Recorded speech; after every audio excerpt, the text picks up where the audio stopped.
Welcome to the Great Detectives of Old Time Radio. From Boise, Idaho, this is your host, Adam Graham. If you've got a comment, go ahead and send it to me. Box13 at greatdetectives.net. Follow us over on Twitter at Radio Detectives. And give me a call. The number is 208-991-4783. Before we do get started with today's episode, I want to encourage you, if you've not already, to check out Audible. Audible brings you tens of thousands of audiobooks and radio plays, including the newly released plays from the Colonial Radio Theatre, as well as some of the BBC Radio 4 dramatizations of Doctor Who, Poirot, Miss Marple, and much more. Plus, if you have some nonfiction reading that you've just not been able to get to, it can be helpful to have this right where you need it on an audiobook. You can try Audible out free and get a free audiobook. Go to audibletrial.com/greatdetectives. That's audibletrial.com/greatdetectives. Well, we're going to get into today's episode of Nero Wolfe, a slight case of perjury. Ladies and gentlemen, the ringing of that phone bell brings you mystery, adventure. Nero Wolfe's office, Archie Goodwin speaking. Just a moment, please. Hey, boss, Mr. Tom Wilcox wants an appointment. How about 1 o'clock? Archie, no appointments today. I intend to pot some dendrobium offsets. 1 o'clock will be fine, Mr. Wilcox. See the Tom Wilcox who was acquitted yesterday of the murder of that singer, Keith Hansen? Mr. Wilcox, are you the Tom Wilcox who... Oh, you are. I see. What does he want with me? Mr. Wilcox, why do you seek Mr. Wolfe's services? I see. Well, our fee is $1,000 with a retainer of $500, okay? Oh, yes, Mr. Wolfe will see you. What's that? Hey, what was that? Hey, Mr. Wilcox. Archie, stop shouting, hey. He whispered someone was at the window. Then I heard a shot and he dropped the phone. Boss, I'm afraid we've just lost a client.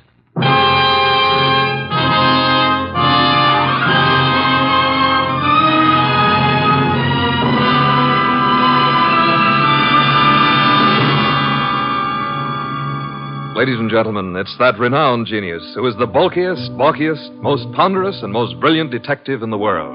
Yes, none other than that chairborne mass of unpredictable intellect, Nero Wolfe, created by Rex Stout and brought to you in a new series of adventures over this NBC network in the person of Mr. Sidney Greenstreet.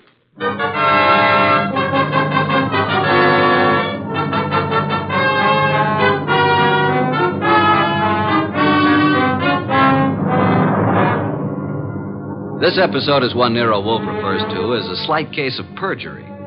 It all started with a phone call from Tom Wilcox and the ensuing shot, which I was sure had brought our newfound income to an early end. Anyway, there was the shot and... Hello? Mr. Wilcox? Hello?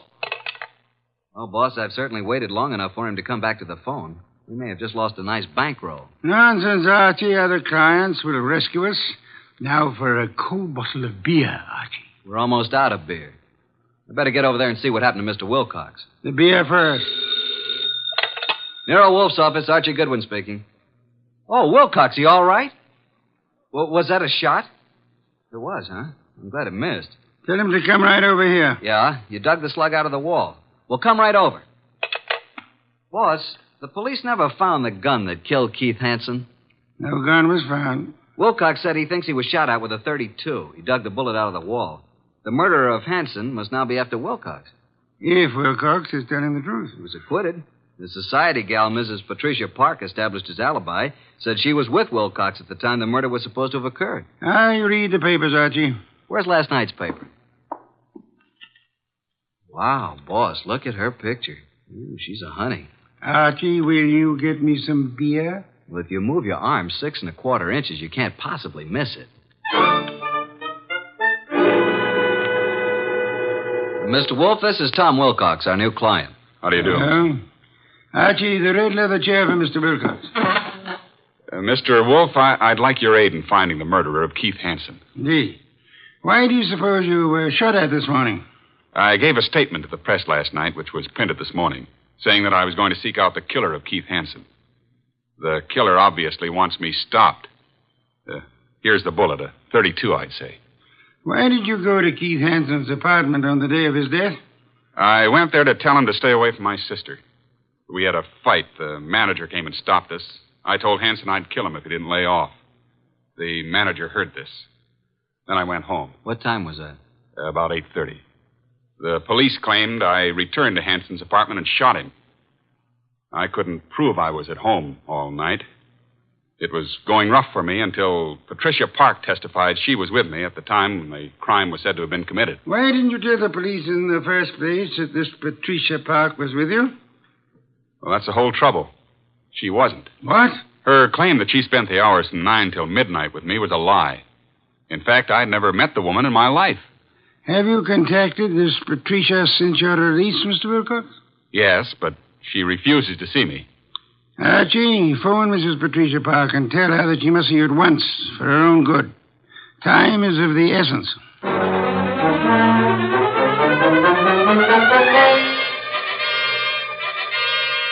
And what else can you tell me, Mrs. Park? Mr. Goodwin, I haven't anything more to say than I've already said. All I want is a simple answer as to why you lied about being with Tom Wilcox. Well, Tom Wilcox is a very fine man, but he isn't telling you the truth. Did you commit the murder and succeed in establishing your own alibi by swearing you and Tom Wilcox were together 10 miles from the scene of the crime? I did not. Do you own a gun? Don has one around. Who's Don? Don's my husband. Oh, is he here? I doubt it. He's never here. Spends most of his time at the bookies, throwing away every cent he can get his hands on. I've had to cut his allowance to practically nothing. Doesn't he work? No. He studied medicine, but gave it up. He was an illustrator for years, but gave that up when his eyes were burned in a plane crash. Mm-hmm. Where's the gun? It's in the desk. It used to be in here. What caliber? I don't know. Where were you at 10 o'clock this morning? Why, I think I was with the cook. Someone fired a shot at Tom Wilcox this morning through the window. No. Oh, no. Archie, please don't continue with this investigation, please. How well did you know Keith Hansen? Not very well, but enough to realize he was no good. Mr. Goodwin, if you'll drop this case, I'll give you $1,000 cash. Not interested.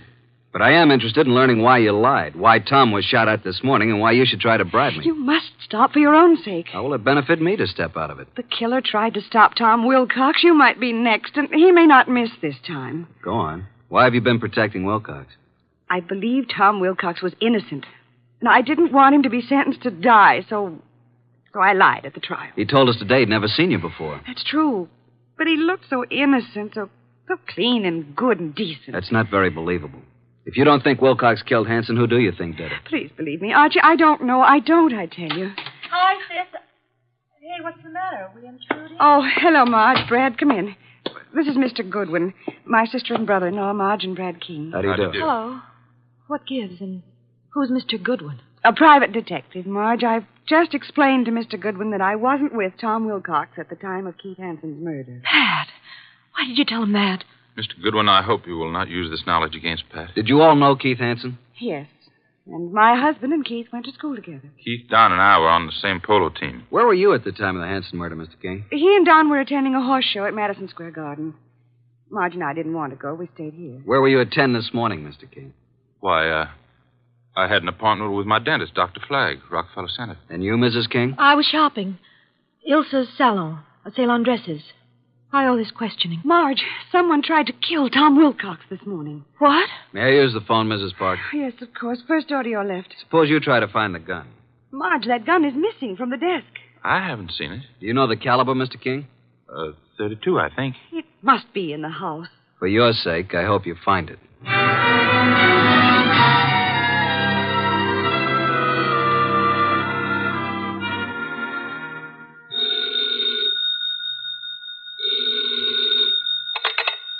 Nero Wolfe speaking. Archie, boss. You should have reported long ago. She must be very pretty. Pat Park admits she lied.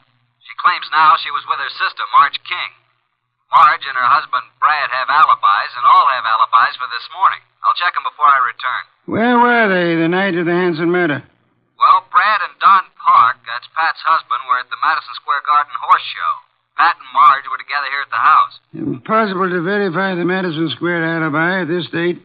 Check all the rest and come home for lunch. It's Oysters Rockefeller. Has Inspector Kramer arrived yet? He has, and left the police records on the Hansen murder. He has taken the bullet Wilcox brought to be checked at Ballistics. Good. Pat had a .32 caliber gun in the desk in the library. It's now missing. Indeed. And boss, Pat just offered me $1,000 to quit the case. When I refused, she said if I didn't lay off, something might happen to me. Oh, dear me. That would be most upsetting, eh? After lunch, I want you to visit the late Keith Hansen's apartment. Bye.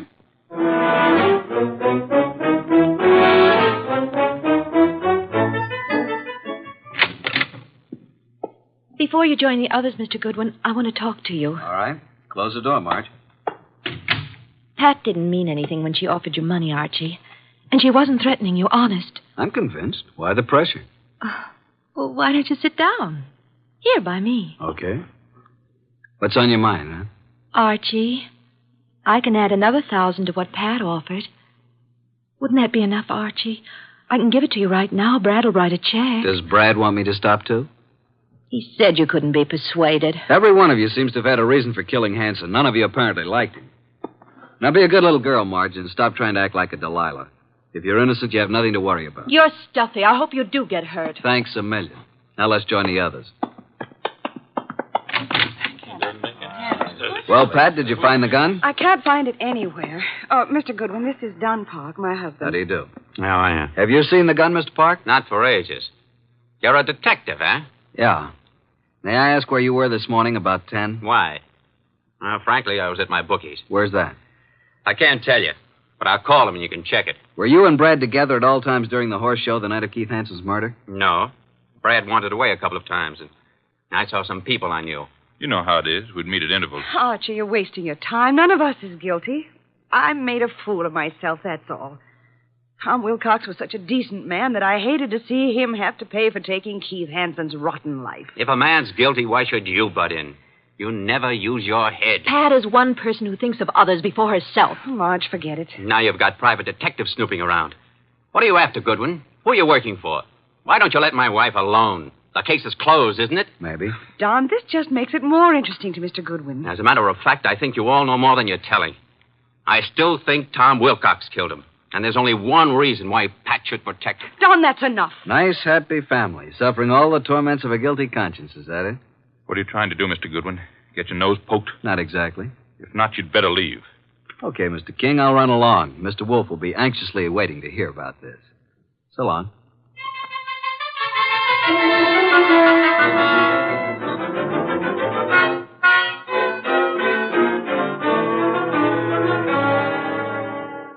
Pat Park's cook verified her alibi for 10 o'clock this morning, then.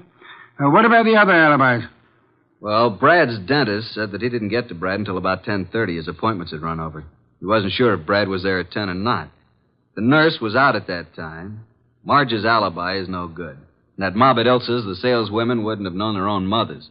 Don's alibi checks if we can take the word of the bookie. Don and Pat, then, are the only ones who have alibis that checked, huh? That's right. Are these the reports Inspector Kramer brought? Mm-hmm.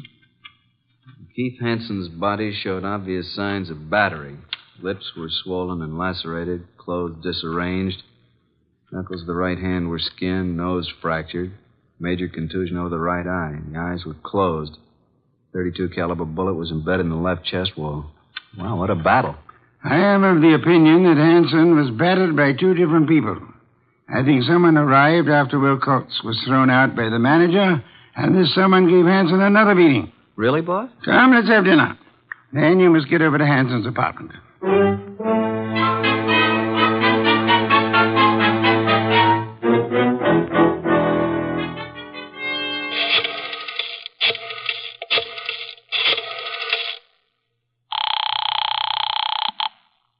Boss? Yes, Archie. What have you found at Hanson's place? Well, the desk yielded one thing of interest. Keith's address book. And Marge's name is in there. Apparently, he'd known her before she was married, when she was Marge Van Cott. I see. A married name King was added in a different colored ink. Pat's phone number's there, and of course Don's and Brad's office numbers. There are a few bills, but no letters, no clues. Sure? Boss, I've combed the place, and there's no... Hey, wait a minute, I'll call you back. Who's there?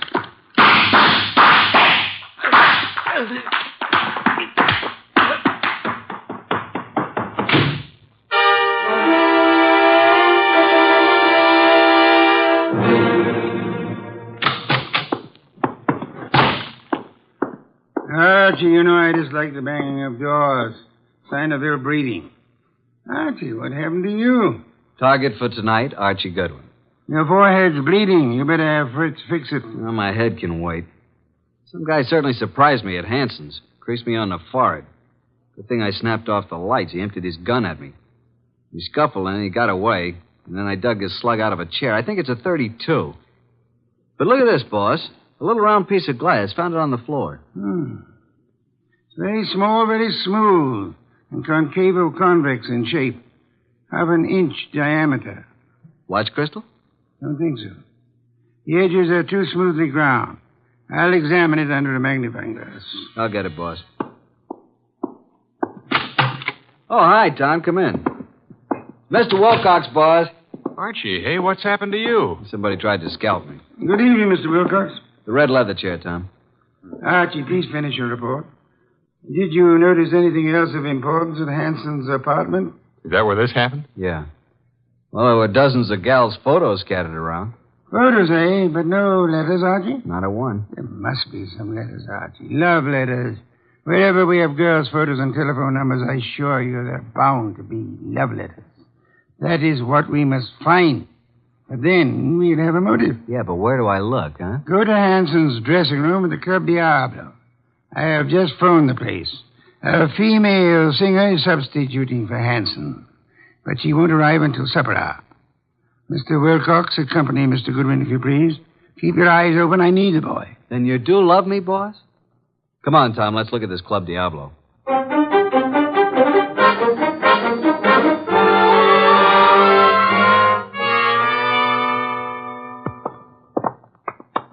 Well, I fixed it up with the stage doorman. Here, this is Hanson's dressing room. What a layout. This dressing room's fancier than most of the Met stars get. Hanson fixed it up himself. A bar, refrigerator, hot plate, television set. He could live here. Some of this stuff could be the new girl singers. I don't think so. Well, let's get to work, Tom. Take the drawers in his dressing table first. What are we looking for, Archie? Mr. Wolfe says the motive. He means letters. There's nothing here. Nothing in the desk. New singer must have cleaned it out for her things. Nothing in the books. Don't pass up that refrigerator. Nope, empty. Hey, there is something here. Back of the ice cube trays. Come here. Oh, wow. Mr. Wolfe said there had to be letters, and so there are letters. Lots of them. Hey, here's one from Marge. And another. Look here. Really confidential letters from a dozen society gals. There's something else in the back. Bank book. What do you know? A singer like Keith didn't make this much. No, that kind of money didn't come from crooning. This guy Keith was really shaking these babes down. Archie, someone's coming, listen. Quick, behind the door and grab him. Douse the lights. Run,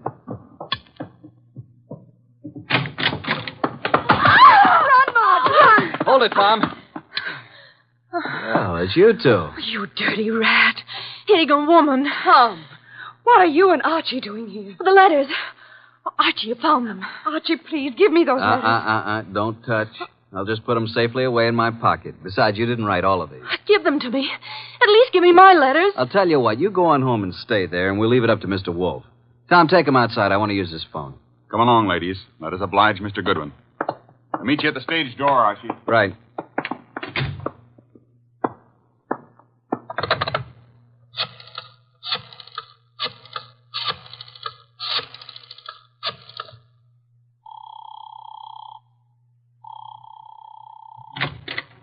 Hey, the lights. Who's there? Put the phone up, Goodwin. Who are you?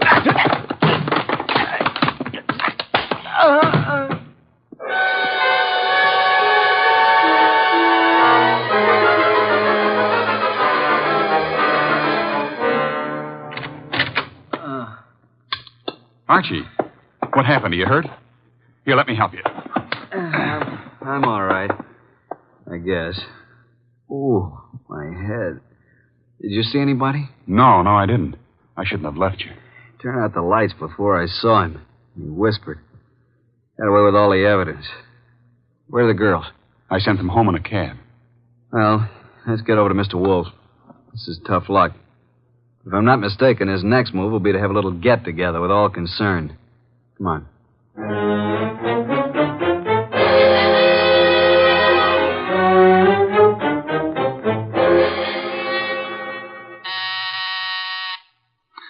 Archie, the door, our guests are arriving. Excuse me, Tom. Come in, Inspector Kramer. Goodwin. Good evening, Inspector.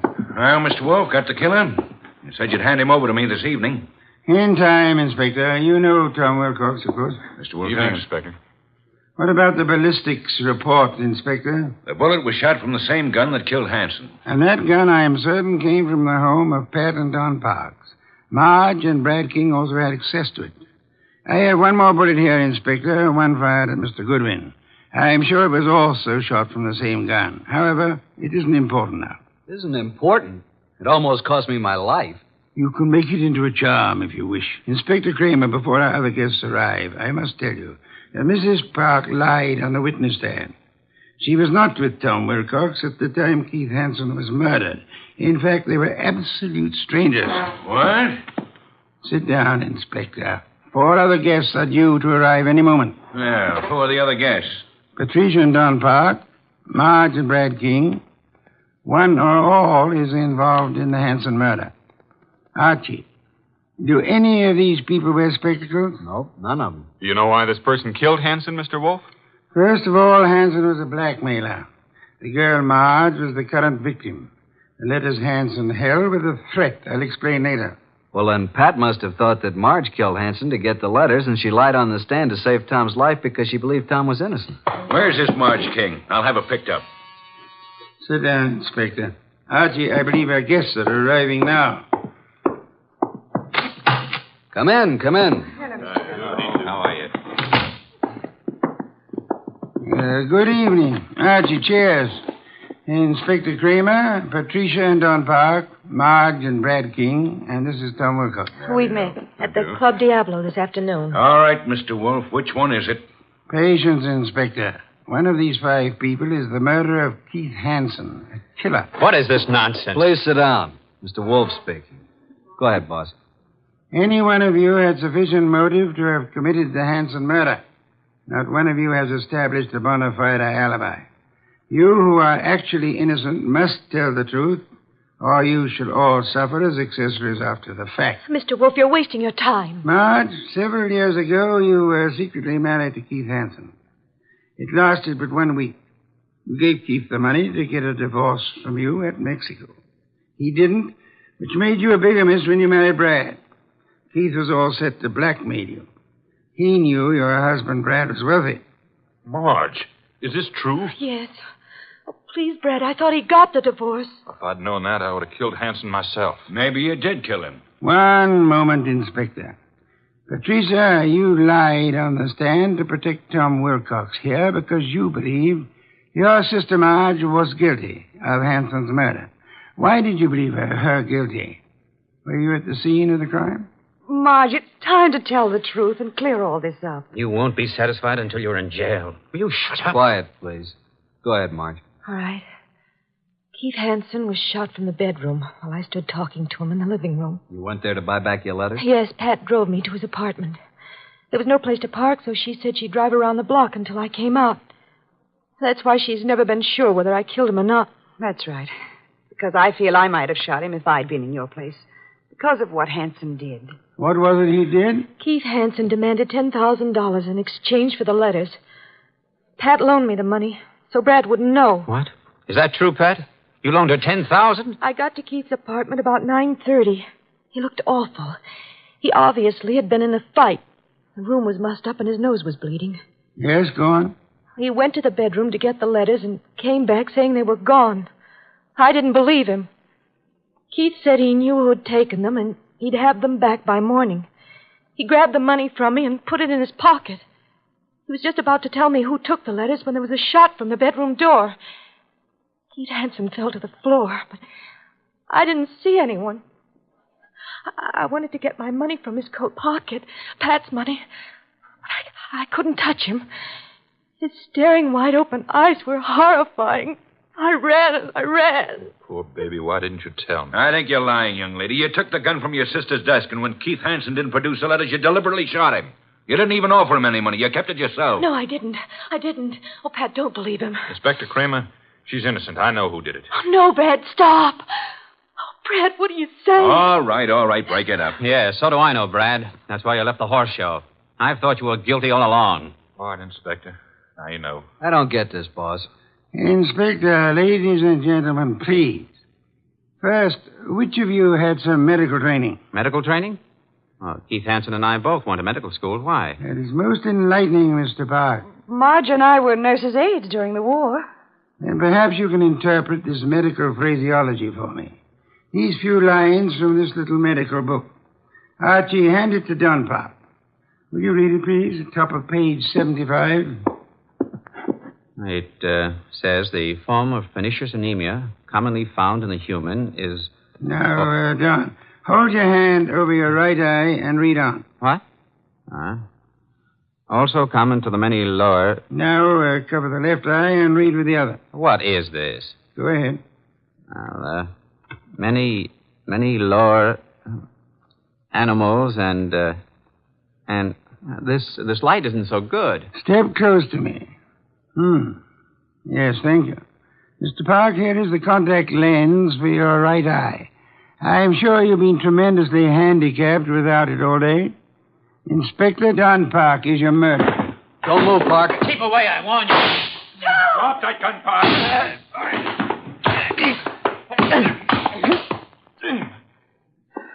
Well, I got his gun. There you are, Inspector. He's all yours now. Okay, come on. Okay, Goodwin. But I'll get out of this. You trapped yourself, Don, by your contact lens. It dropped from your eye during the scuffle with Archie in the Hanson apartment this afternoon. And the gun Archie just took from you is undoubtedly the murder weapon. And the gun that fired the bullets at Wilcox and Archie today. Hey, Tom, are you all right? There's blood on the side of your head. Just grazed my scalp. You and I must have hard heads. Well, that's that. Thanks so much, Inspector, for dropping in. Come again, won't you?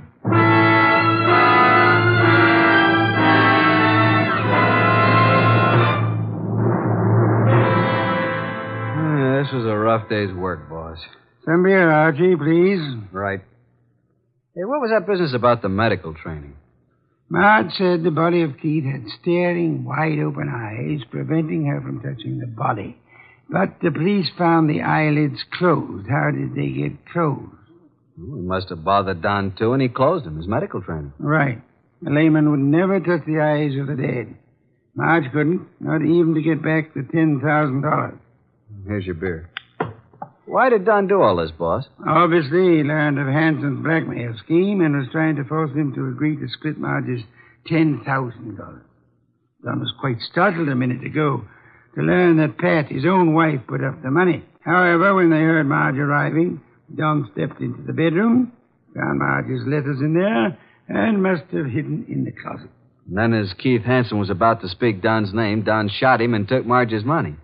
And of course, he planned to carry on the blackmailing of Marge himself, thinking the money would come from Brad. Yeah. And you are warming that beer with your hot little hands. Pour it, please. There you are. You've had a rough day, beaten twice and lost to interesting women.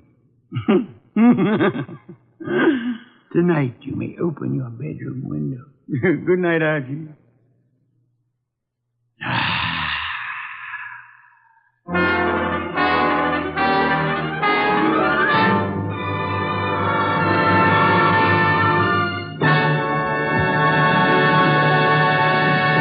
You have been listening to The New Adventures of Nero Wolfe, starring Sidney Greenstreet.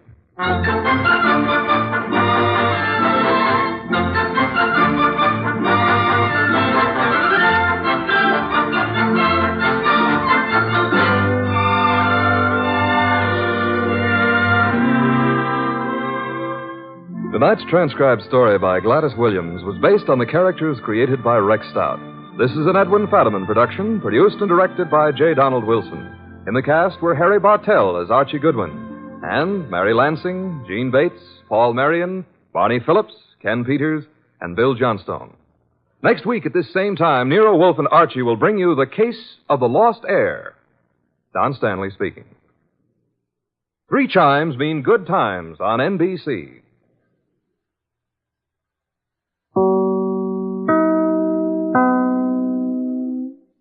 Welcome to the Great Detectives of Old Time Radio. From Boise, Idaho, this is your host, Adam Graham.